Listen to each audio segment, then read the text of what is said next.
রাজ্যে নারী নিরাপত্তা নিয়ে কিন্তু সকলের মনে প্রশ্ন রয়েছে। এই শহরেই হোক বা জেলা, বিভিন্ন প্রান্তে মহিলারা পথে ঘাটে বেরিয়েই হন বা কর্মস্থলেই হোক, আদৌ কতটা সুরক্ষিত তারা? বীরভূমের ঘটনা আপনারা জানেন, যেখানে কর্তব্যরত অবস্থায় একজন নার্স আক্রান্ত হয়েছেন। মদ্যপ অবস্থায় এক ব্যক্তি আসে, ওষুধ চায়, তিনি দিতে রাজি হননি এবং তারপরে পাথর দিয়ে আঘাত করলে 22টা স্টিচ নিয়ে সেই নার্স হাসপাতালে চিকিৎসাধীন। কিন্তু তারই একজন সহকর্মী বিস্ফোরক মন্তব্য তিনি করেছেন। তিনি বলছেন অভিযুক্তের উদ্দেশ্যই ছিল ধর্ষণ করে খুন করা। সরাসরি আপনাদের নিয়ে যাব ওই যে হাসপাতাল, প্রাথমিক স্বাস্থ্য কেন্দ্র, তার বাইরে আমাদের প্রতিনিধি ভাস্কর মুখোপাধ্যায় রয়েছেন আমাদের সঙ্গে।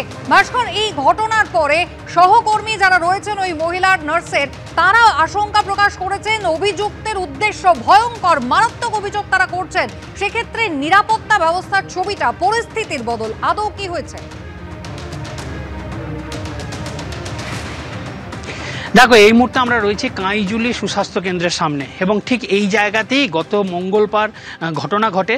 অর্থাৎ একজন নার্সকে, কর্তব্যরত নার্সকে, তাকে প্রথমে মারধর করা হয় এবং তারপর তার মাথায় পাথর দিয়ে আঘাত করা হয় বলে অভিযোগ উঠেছে। এবং যদি আমরা হাসপাতালটা দেখি, এই যে হাসপাতাল একদম গ্রামের বাইরে, পুরো ফাঁকা শুনশান মাঠ, চারিদিকে জঙ্গল, ঠিক তার মাঝখানে এই হেলথ সেন্টার।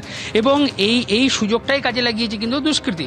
কারণ মূলত এই যে হাসপাতাল, সেখানে যারা রয়েছেন একজন নার্সিং স্টাফ, তাছাড়া 4 জন রয়েছেন আশাকর্মী এবং সবাই কিন্তু মহিলা। এবং একজন ডাক্তার আসেন তিনি, এবং তারপর তিনি তার নির্দিষ্ট সময় মতো তাকে চলে যেতে হয়, কারণ তার একাধিক দায়িত্ব রয়েছে। এবং মূলত এখানে পরিষেবাটা দিয়ে থাকেন এই নার্স এবং আশাকর্মীরা। এবার তাদের বক্তব্য হচ্ছে যে জায়গাতে এই হেলথ সেন্টার করা হয়েছে সেখানে নিরাপত্তা বলে কিছুই নেই, কারণ পুরো ফাঁকা মাঠ, আশেপাশে কোনো মানুষজন নেই।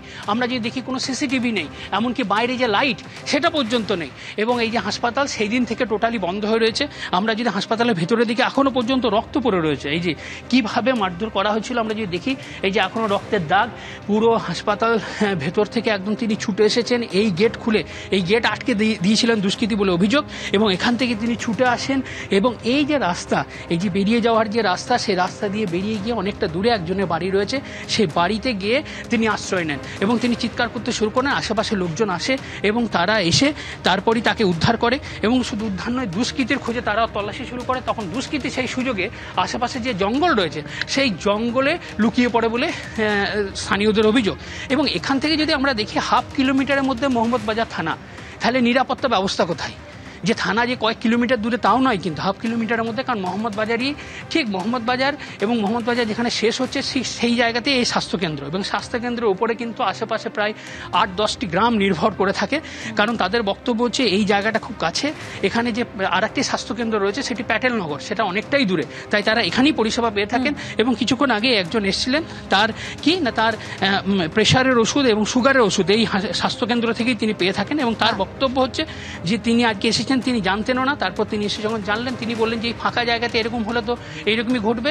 তাহলে হলো কি, এর মধ্যে তাদেরই ক্ষতি হলো, কারণ আর কেউ এখানে থাকবেন না। অর্থাৎ একেবারেই ভাস্কর, এবং যে ছবি তুমি আমাদের দেখালে তা সত্যি অত্যন্ত চিন্তার। কারণ প্রায় ধুধু একটা মাঠ, যার মধ্যে একটা প্রাথমিক স্বাস্থ্য কেন্দ্র, ন্যূনতম আলোর ব্যবস্থাটুকু পর্যন্ত নেই। একজন চিকিৎসক, তিনি আসেন চিকিৎসা করতে, সেখানে নার্সের সুরক্ষা নিয়ে স্বাভাবিকভাবেই প্রশ্ন উঠছে।